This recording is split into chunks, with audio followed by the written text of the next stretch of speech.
نبارك لكم هذا اليوم العظيم وذكرى هذه المناسبة العظيمة بعيد الغدير الأغار،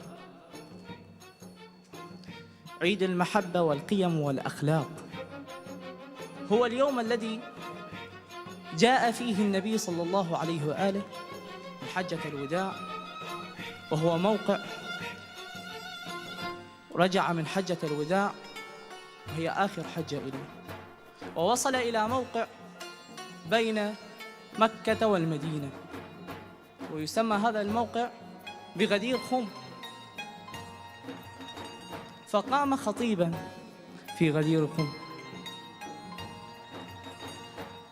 وأبلغ الناس بإمامة الإمام علي بن أبي طالب عليه السلام، قائلا: من كنت مولاه فهذا علي مولاه، اللهم والي من والاه، وعادي من عاداه، وانصر من نصره، واخذل من خذله.